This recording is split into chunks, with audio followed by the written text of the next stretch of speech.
Magandang araw sa ating lahat. So,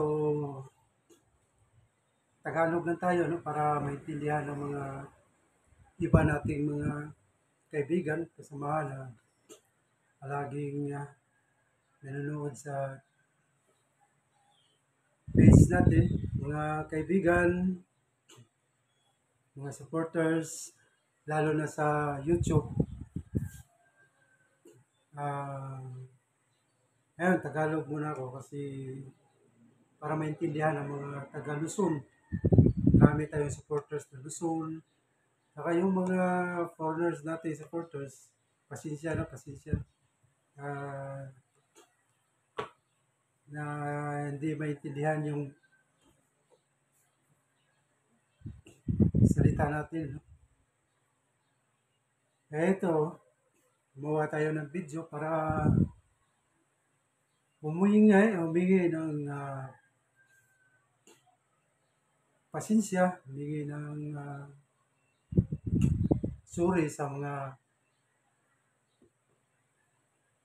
subscribers natin, supporters natin sa YouTube, at saka yung mga kaibigan natin sa uh, Facebook page natin ano, na alam naman natin na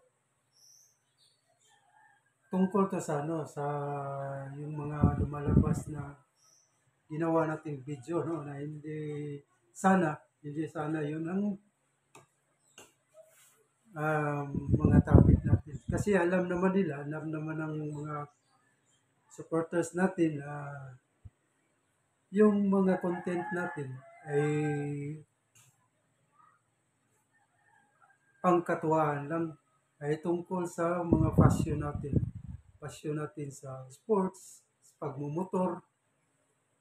Kaya lang, kaya tayo nakarating dito sa na pangit na content ano. Ay hindi ko sana to gagawin content kasi pangit. Mga negatives ba? Ay sinali ko na lang kasi ang mga nangyari kasi hindi na maganda. No? Marami nang nag-uubuso no, na nasa gobyerno. Pinaapakan yung mga tao na walang kalaban-laban kasi ito kasi tayong mahirap, kawawa. Tapos pati pamilya namin damay, no, inaabuso din. Kaya ayun, wala nang ibang magsasalita. Kaya ito, ginawa ko, ako magsasalita, ako yung boses ng ah, sambayanan natin sa dito sa amin. Baka darating ng araw, talagang tuloy-tuloy na kasi iba kasi ako naawa ako sa marami nang nangyayari no, sa bayan natin, lalo na dito sa amin kasi ang ano kasi sa barangay, ang nangyari dito sa barangay namin, kasi sa barangay sana no, magkakakilala, medyo mga kapitbahay, malapit ng, kaya lang talagang inaabuso, wala nang respeto. Kaya ito ginawa natin, susuklihan natin sila. Kaya humingi ako ng paumanin, humingi ng tawad na ito, ah, may content tayo na ganito, no? Pero hindi naman yung ano yung pakay natin dito, hindi para lang sumikat, kundi para sa justisya. Naghanap tayo ng justisya, yun ang totoo. Kasi hindi lang pati kami napakapakan. Kasi mahirap nga tayo. Kaya nga, yun lang ang may sasabi ko. Uh, Hingi ako ng sorry sa mga supporters natin, sa mga subscribers natin sa YouTube. Nandito tayo sa ibang mundo, no? Ibang topic na. Pumasok na tayo sa political vlogging. Pero tuloy-tuloy pa rin, no? Ay hindi pa rin mawawala yung passion natin sa sports. sa pagmumotor. Kaya lang sa ngayon, medyo iniiba ko muna. Kaya sana kayo na sanang umintindi. Intindihin niyo muna yung mga pinaggagawa ko kasi ang nangyari kasi masyado tayong nasaktan sa mga pangyayari. Ang ano kasi, ang mahirap kasi dito, kung sino pa yung nasa posisyon, sila pa yung mga sinungaling. Sila pa yung mga sinungaling, sila pa yung mayabang. Ang mahirap din ngayon kasi, marami ding naniniwala sa mga sinungaling. Diba? So, yun lang, ganito lang tayo. At saka tuloy-tuloy muna tayo hanggang wala pang hustisya.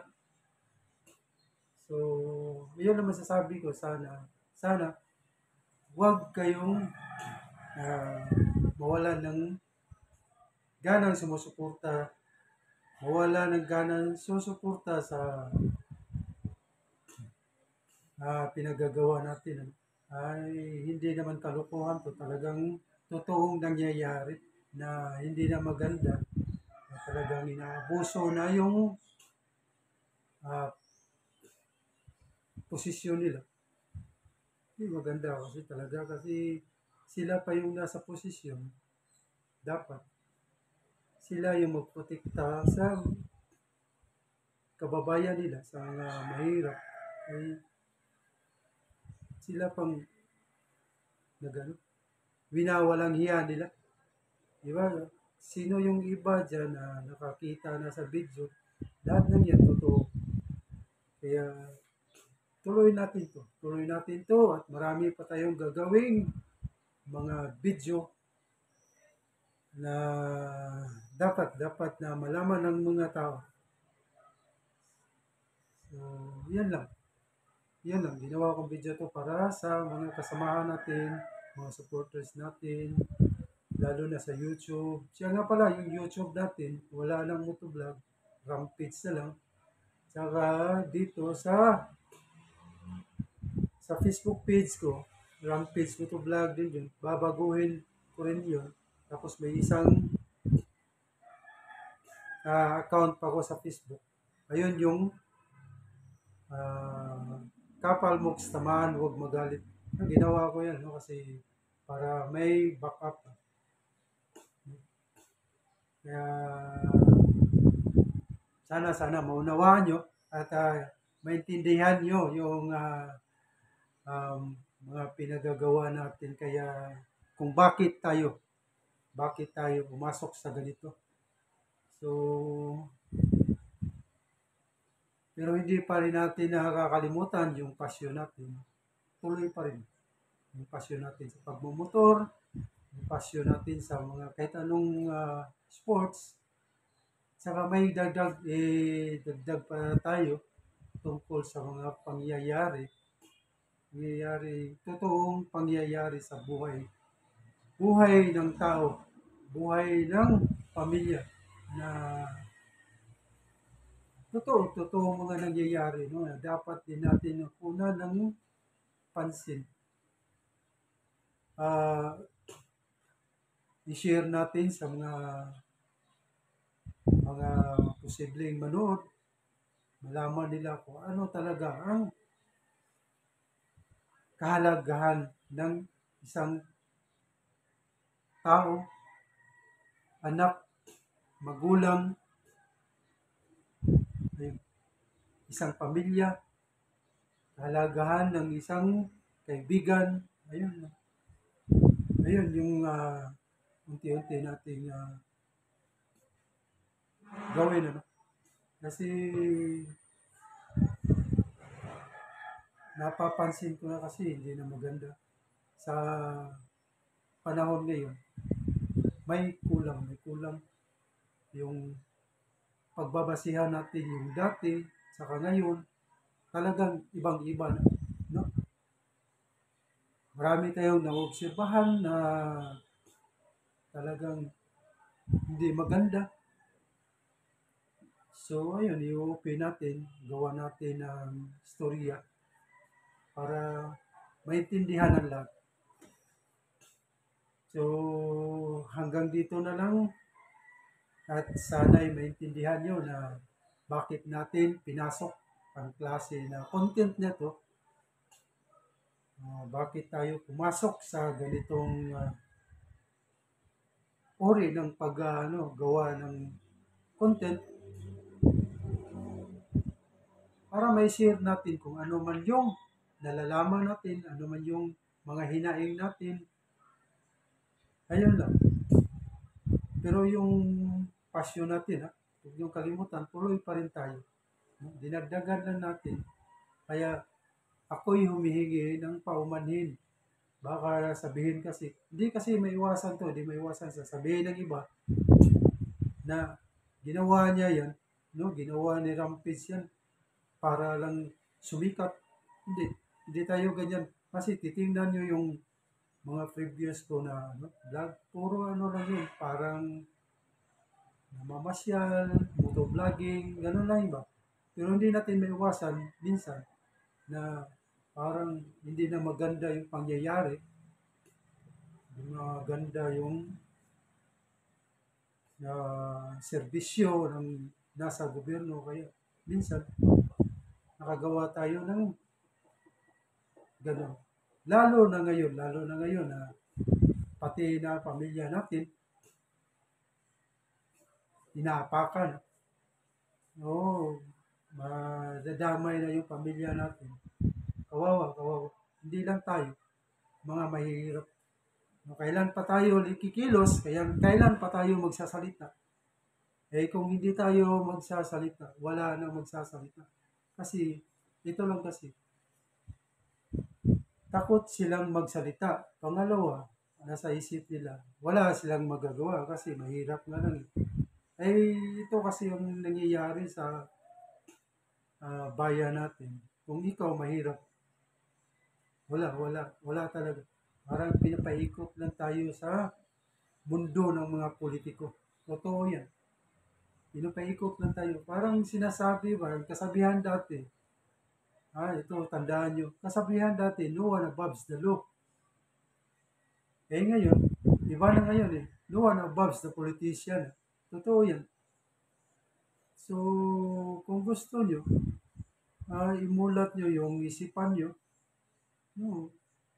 makikinig kayo sa mga balita, manonood kayo sa mga balita, may mga vlogger dyan na talagang totoo. Maraming klase, iba't ibang klase yung vlogger. Hindi ko sinasabi maniniwala kayo. May vlogger na gumagawa lang ng content para lang kumita. May vlogger naman na ginagawa nila yung pagbablog, political vlogging dahil may prinsipyo sila.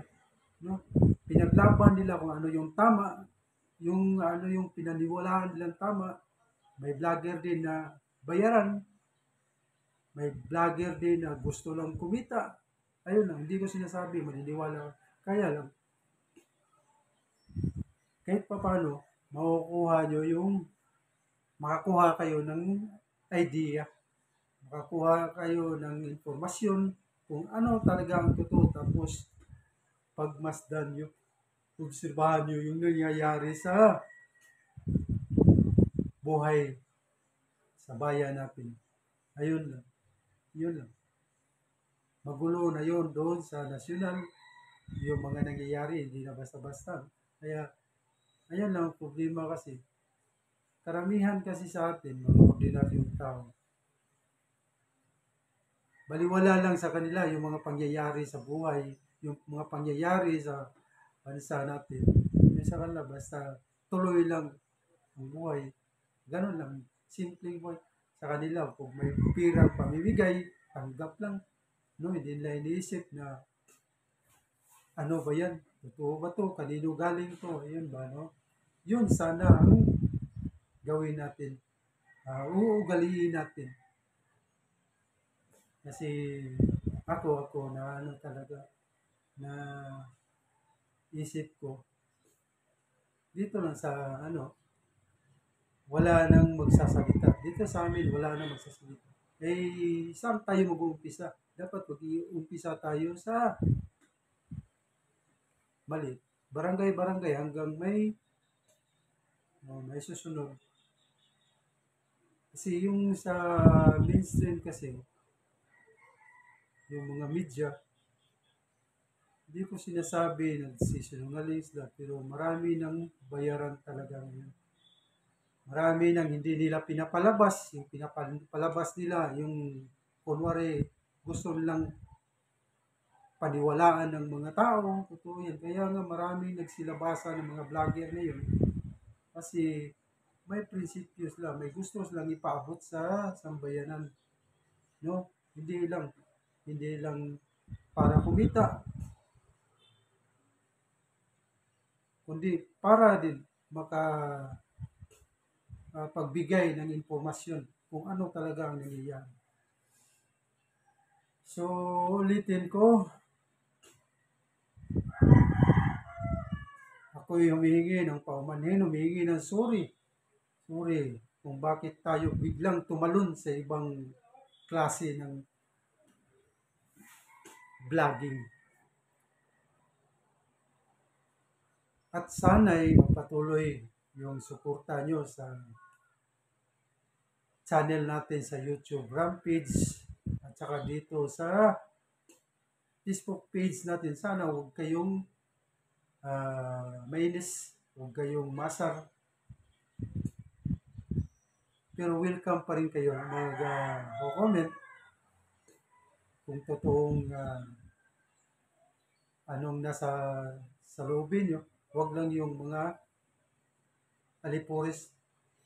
Kasi yung mga alipuris kasi wala, paniniwala nila. Nandoon lang, one-sided lang yun sila. Nandoon lang kasi doon sila busog. Ayun lang.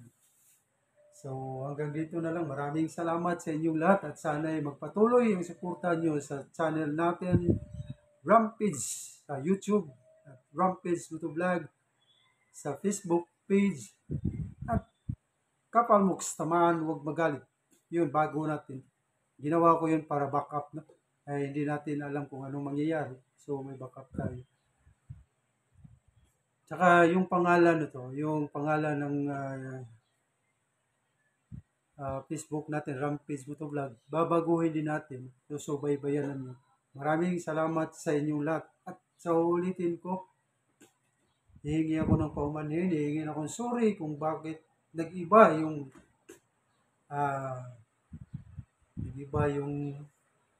klase ng mga content natin. Maraming salamat sa inyo lahat. Hanggang dito na lang. Thank you.